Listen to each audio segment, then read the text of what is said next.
Hola, ¿qué tal amigos? Pues en un video más de su canal Conversaciones y Reflexiones del poeta Rangel, esta vez les quiero presentar a mis padres para hablar sobre un tema muy importante que es cómo enfrenta una familia al enterarse de que su hijo o alguien de su familia tiene una discapacidad, alguien cercano. ¿Por qué esto? Porque hace algún tiempo yo estaba platicando con una persona que me hacía esa reflexión. Decía, ha de ser muy difícil para un padre enterarse de que su hijo tiene una discapacidad. Y a partir de eso que me decía esa persona, yo me puse a reflexionar y dije, pues cómo habrá sido para mis padres enterarse de esto, ¿no? De esta situación. Es por eso que los invité para que nos platiquen sobre este tema, los invito a que nos sigan y a que compartan esta charla. Preséntate, papá, para que los amigos que nos hacen el favor de seguirnos pues, te conozcan y sepan. Ok, buenas tardes. Yo soy Carlos Francisco Rangel Martínez, soy contador público y maestro en administración. En los últimos años me he dedicado a la docencia. Hola, buenas tardes, Claudia Erika Muñoz Pérez. Soy ama de casa y próximamente pues abriremos un negocio de comida casera y ensaladas. Ahora sí, yo quisiera que les platicaran más que nada a los amigos del canal cómo fue para ustedes enterarse de que yo tenía una discapacidad o que yo venía con una discapacidad. Así es. Obviamente no es fácil, sobre todo porque nosotros nos dimos cuenta de su discapacidad o nos enteramos de su discapacidad cuando ya Manuel tenía más de un año de vida. La situación se dio porque Emanuel cuando nació no presentó ningún signo de ningún tipo de anomalía, de problema físico, hasta que se presentó la edad de caminar. Entonces nosotros nos dimos cuenta que al año no caminaba, lo llevamos a ortopedistas, lo llevamos a médicos especialistas que nos decían que no había problema, que había niños que caminaban al año 6 meses, que no había ningún problema, porque Manuel tenía buena memoria, habló muy pronto, el único problema es que no caminaba.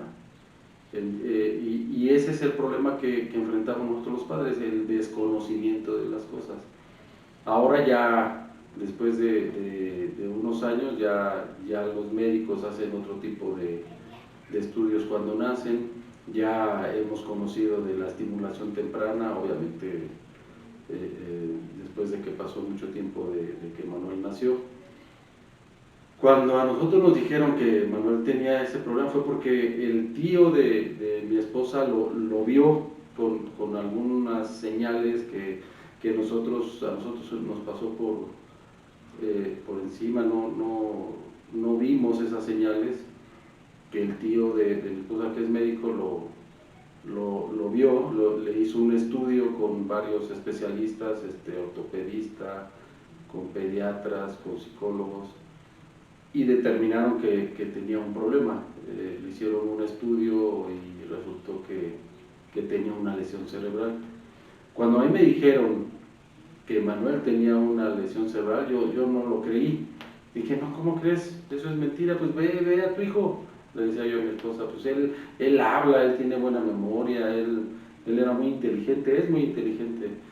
Dice, yo no quería creerlo, precisamente por el desconocimiento que tenemos de las enfermedades. Fue hasta que lo llevamos a la PAC, ya en el APAC, cuando nosotros estábamos esperando que nos atendieran, vimos varios niños que tenían problemas muy severos, y es cuando dimos gracias a Dios, porque Manuel el problema que tiene es psicomotriz únicamente. Él habla, él ahora ya camina solo, él ya terminó su primaria, secundaria, preparatoria, ya terminó una carrera. Entonces, en ese momento cuando nos atienden y nos dan la consulta, cuando nos explica el médico especialista que la lesión cerebral, en ese momento le llamaron parálisis cerebral, y yo lo relacionaba como retraso mental, la parálisis cerebral. y son cosas completamente diferentes, hasta que el médico nos explicó que él al nacer le faltó oxígeno al nacer y se murieron algunas neuronas, y las neuronas, bueno, pues no se renuevan, no son como las células, y por eso él presentaba una lesión cerebral que en el caso de Manuel era pequeña, bueno, afectó nada más el sistema o el desarrollo psicomotriz. Y cuando nos dijo eso el doctor, era como que regresé el tiempo a cuando nació Emanuel, y me explicaba a mi esposa. Ella entró temprano porque tenía cita pues la había programado para ese día, y llegó desde las 9 de la mañana y hasta las 10:30 de la noche nació Emanuel. O sea, todo ese día estuvo pues prácticamente mi esposa en trabajo de parto, sin a lo mejor las contracciones y los dolores que le dan, porque un mes antes le habían puesto una inyección para que mitigara los dolores, porque mi hijo ya quería nacer un mes antes. El doctor me dijo un mes antes, dice, tu hijo ya quiere nacer, pero es preferible que tu hijo se desarrolle todavía a los 9 meses a que nazca ahorita. Entonces le vamos a poner una inyección para que tu esposa ya no tenga contracciones, que no tenga dolores, y esperamos el mes y al mes nace tu hijo normal. Y sí, pasó ese mes sin problemas, pero el problema fue que ese día mi esposa no presentaba contracciones, no presentaba dolores, estaba muy tranquila, y no le hacían su cesárea, en este caso que nació por cesárea. Cuando yo fui a ver a Manuel al día siguiente, recuerdo que iba subiendo las escaleras porque estaba en el primer piso y no me quise esperar al elevador, entonces me subí por las escaleras y vi que venía bajando un señor con una cajita blanca, una cajita pequeña blanca. En ese momento no le tomé importancia, dije, bueno, pues, una cajita blanca. Ya cuando mi esposa me explicó que en la sala estaban dos personas, mi esposa trabajaba en un banco y tenía el servicio médico de ese banco, y la otra compañera trabajaba en otro banco, tenía el servicio médico del otro banco, y estaban esperando a que llegara el anestesiólogo de una y el doctor ginecólogo de la otra. Y así pasaron las horas pero decía mi esposa, yo a la otra mamá sí la veía que gritaba, que se quejaba y todo, pero pues yo no tenía dolores. Pasó el tiempo y cuando ya llegaron para atenderla, le hicieron una revisión y se dieron cuenta que ya el niño ya quería nacer, de la otra mamá. Y de urgencia la metieron, dice, ¿sabes qué? Hay un ginecólogo, hay un anestesiólogo, órale, vamos a apoyarnos. Y se metieron, y como mi esposa no se quejaba, ya como que la vieron así, a ver, bueno, ¿y usted cómo va? Pero mi esposa dice que vio al doctor con una cara así de susto, y la metieron también rápido al trabajo de parto. Y desgraciadamente el bebé de la otra mamá pues falleció, era el que yo vi en la cajita blanca. Fue entonces que como que caí en cuenta y dije, bueno, si hubiéramos nosotros desde ese momento nos hemos enterado que tenía esa situación, a lo mejor desde bebé, desde recién nacido, le hubiéramos hecho algunos ejercicios, algunas terapias de estimulación temprana, y hubiera sido más fácil para Emanuel que sobrepasar este problema. Pero yo creo que el problema principal que tenemos es el desconocimiento, que no estábamos preparados nosotros para una situación así, y sobre todo que no creíamos. Nosotros veíamos que mi hijo estaba bien. Así es. Ahora, porque siempre la madre lo vive de diferente manera, es diferente cómo lo enfrenta una madre a cómo lo enfrenta un padre. Les platico esto porque mi mamá siempre ha sido más expresiva, más sentimental. Entonces, siempre me trata de defender, aunque no tenga yo defensa, aunque yo tenga la culpa, siempre me trata de defender. Yo creo que todas las madres hacen lo mismo por sus hijos. Entonces quiero preguntarte cómo fue para ti enterarte o afrontar esta situación?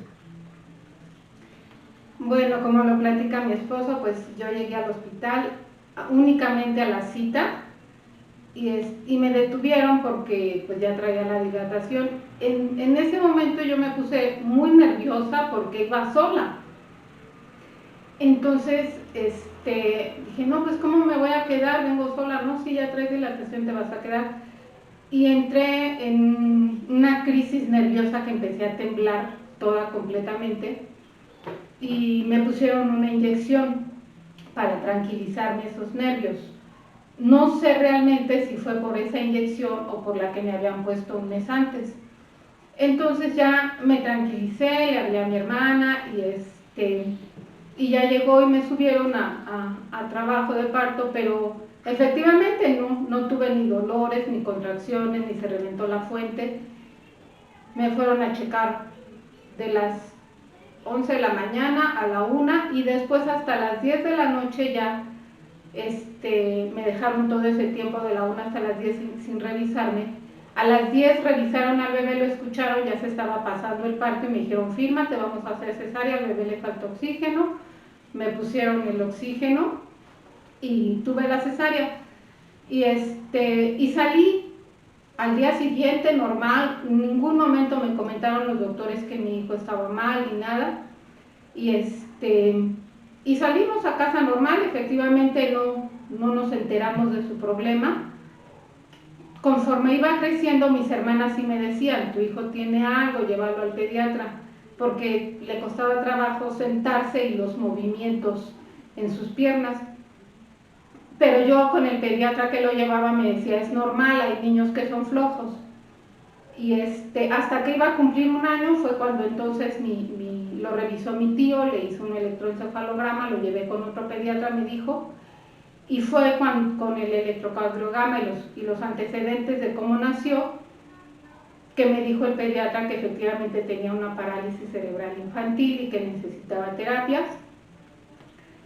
La verdad, en ese momento yo ni me sentí mal, ni dije por qué, no sé qué pasó, la verdad, porque no hubo un sentimiento en mí ni de tristeza, ni de nada en ese momento. Dije, bueno, pues lo voy a llevar a terapias, probablemente porque yo veía a mi hijo pues no tan mal.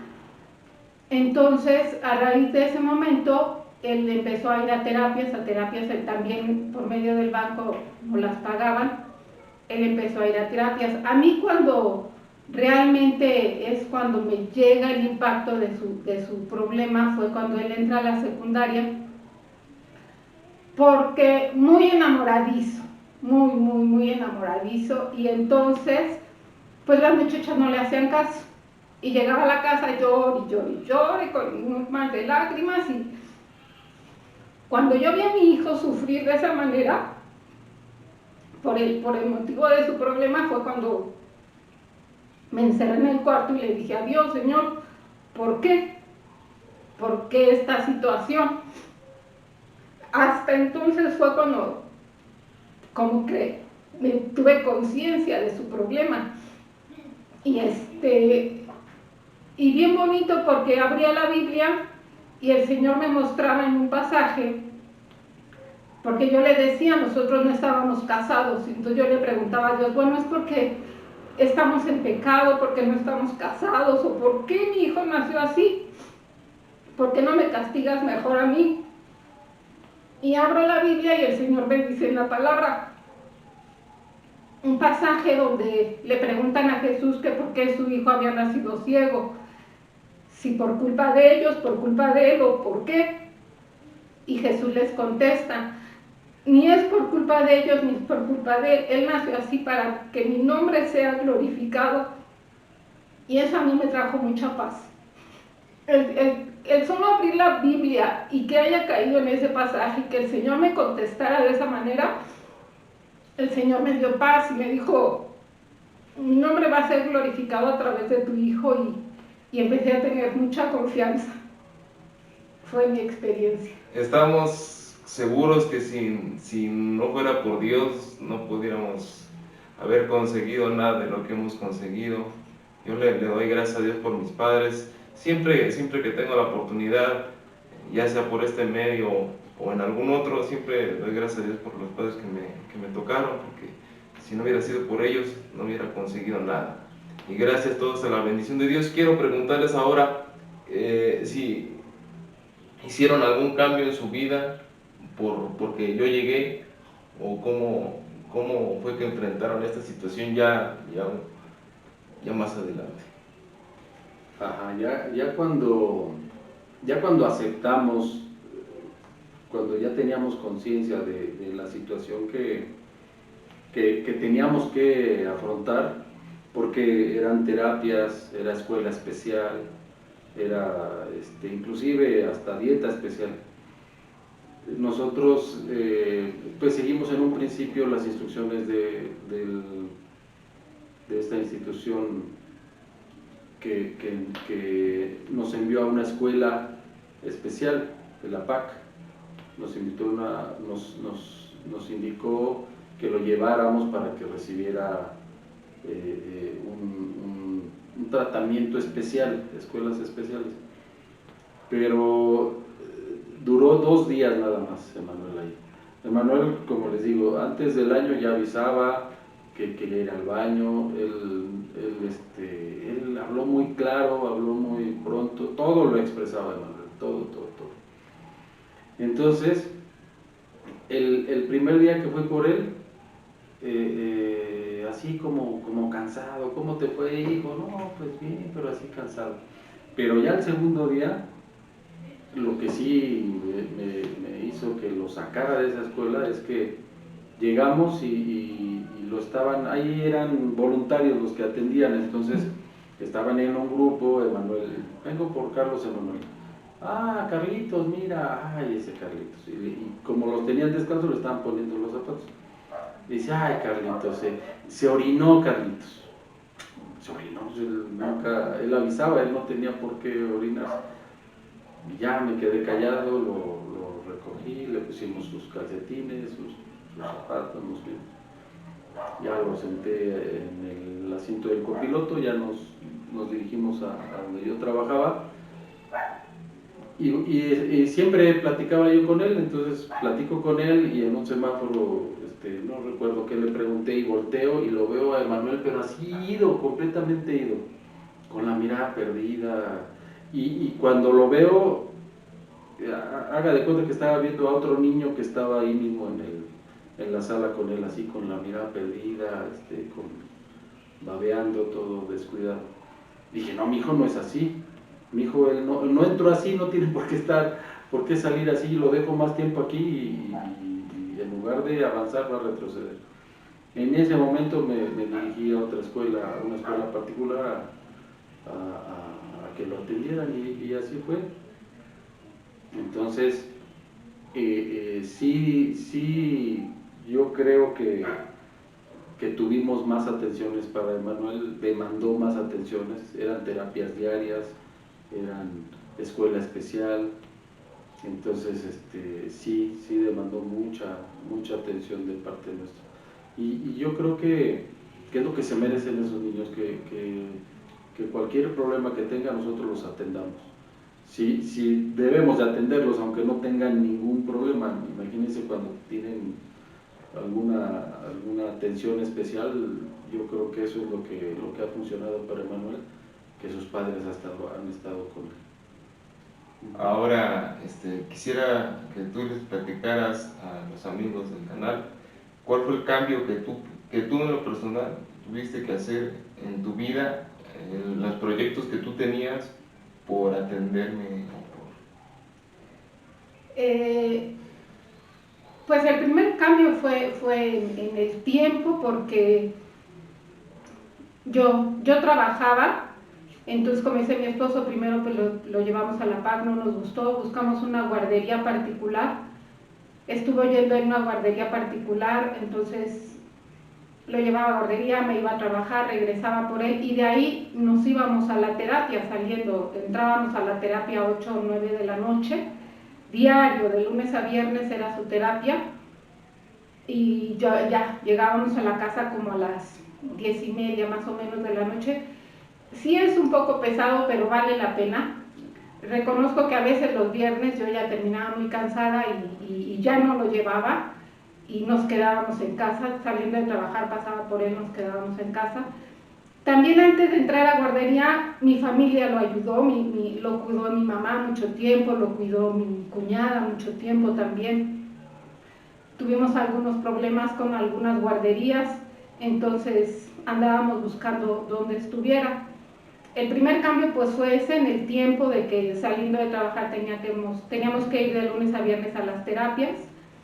El segundo cambio fue cuando entra a una escuela de educación especial, en donde el primer año de primaria entra a una escuela de educación especial, pero ahí tenía que estar la mamá con él, no lo podía yo dejar como en las otras escuelas y retirarme, teníamos que estar ahí con él todo el tiempo de la escuela, tuve que salirme de trabajar para acompañarlo durante su primer ciclo escolar en la primaria de educación especial. Termina el primer año de educación especial, pero me dicen las maestras de esa escuela que mi hijo puede entrar a una escuela normal, que había un apoyo que se llamaba USAER y que eso le iba a ayudar a mi hijo en una escuela normal, regular, que ya no lo inscribiera en segundo año en esa escuela. Y entonces fue cuando lo cambié otra vez a cursar el primer año en una escuela de educación regular y ya entré otra vez a trabajar, pero seguíamos yendo a las terapias. Tuve que cambiar de puesto para salir más temprano y e ir a las terapias también por las tardes. También cuando dejé de trabajar fue porque lo llevamos, mi esposo consiguió un hospital Reiners, le dijeron de ese hospital donde lo operaron en 2 ocasiones, que también estuvimos con él las 24 horas, y ese hospital la verdad es una bendición, fue de gran ayuda para nosotros, en donde también estuvo recibiendo terapias después de sus cirugías. Y pues el único cambio en sí fue en cuestión de tiempo y el dejar de trabajar, pero pues valió la pena ese esfuerzo. Aquí vamos a hacer un pequeño paréntesis. Yo quiero invitar a las personas que nos están escuchando que estén atentos si tienen algún familiar, algún hijo con discapacidad, que estén atentos a la necesidad que tenga, porque cada discapacidad es diferente. Aunque sea la misma parálisis cerebral, en nombre puede ser la misma discapacidad, pero cada necesidad es diferente. Aquí lo importante es estar atentos a la necesidad que cada quien tenga y atenderla a la brevedad posible. Aquí les estamos dando las herramientas para poder atenderla, lo que a nosotros nos ha servido como familia, y este es el objetivo del canal, que más personas puedan conocer, en este caso mi testimonio, pero hay muchos testimonios y hay muchas cosas por hacer. Este canal los quiere invitar a que hagan las cosas y les está dando herramientas. Una de esas herramientas es el Hospital Reiners para Niños México, que está ubicado en la Ciudad de México. Ahí casi a un costado del Estadio Azteca está el Hospital Reiners, que posteriormente estaremos compartiendo también sus redes sociales o las vías para que puedan agendar una cita de primera vez. Y el APAC es una asociación civil que apoya precisamente la parálisis cerebral, que en este caso no fue de tanta ayuda, pero en otros muchos casos ha sido de mucha ayuda, y están especialistas ahí, son especialistas la gente que trabaja ahí, y están para ayudar a las personas que tal vez no tienen alguna orientación, como decía mi papá, que lo que hace falta es el conocimiento, la orientación temprana para que puedan atender esa discapacidad que puedan estar presentando. Ahora les quisiera preguntar también, ¿cuál creen que haya sido el mayor impacto en mi vida como hijo? Porque yo ya les he compartido aquí a los amigos del canal cuál ha sido el mayor impacto de la discapacidad en mi vida, pero no es lo mismo el enfoque que le dan los padres al enfoque que yo le puedo dar. Entonces, ¿tú cuál crees que haya sido el mayor impacto en mi vida cotidiana? Definitivamente yo creo que la discriminación. sea, que ha sido discriminado, ha sido rechazado por la discapacidad. Así es. Uh-huh. Les platicaba yo en otros videos pasados a los amigos del canal que yo creo que la mayor dificultad que he vivido yo a partir de la discapacidad es el relacionarme con las demás personas, en este caso con las mujeres, con el sexo opuesto. Fue lo que a mí más me costó. Pero sí, la discriminación es otro punto muy importante porque no existe esa cultura del respeto a la discapacidad, o a veces, como platicábamos también en una sobremesa, se atiende una discapacidad pero se descuidan otras discapacidades más. El ámbito de la discapacidad es muy amplio, ¿no? Y por eso digo que hay que estar atentos a cualquier necesidad o cualquier cosa que podamos estar requiriendo, porque no todas las discapacidades son iguales. Ahora quiero que des tu punto de vista sobre lo que tú crees que ha sido. Efectivamente, la discriminación, tuvimos varios problemas desde las guarderías, como les decía, que pues el maltrato en la primaria, y eso genera, yo creo que la principal consecuencia de esa discriminación, de ese bullying que ahora le llaman, es pues heridas en el alma, lo que ocasiona quizás a veces un mal carácter, el que seamos muy enojones, y eso es lo que cuesta más trabajo que la discapacidad. La discapacidad se soluciona con terapia, se soluciona con ejercicio, se soluciona aceptándolo, pero las heridas que provocan esos daños en el alma, eso es lo más difícil. Pero de verdad, bendito sea Dios que Él trae sanidad, que mientras nosotros lo vamos conociendo más, porque fue una ventaja, de verdad, porque a mí se me acercaron varias personas cuando me veían con mi hijo en el metro, en los peceros, me hablaban mucho de Dios, y tuve la oportunidad de conocerlo más, y fue una bendición en mi vida el conocer de la palabra de Dios, porque esa palabra es la que ha ido sanando el alma. Cuesta, es un proceso, todavía falta mucho, pero la palabra de Dios limpia las heridas que provocan esa discriminación. Yo creo que esta entrevista ha sido muy emotiva, hay muchos sentimientos.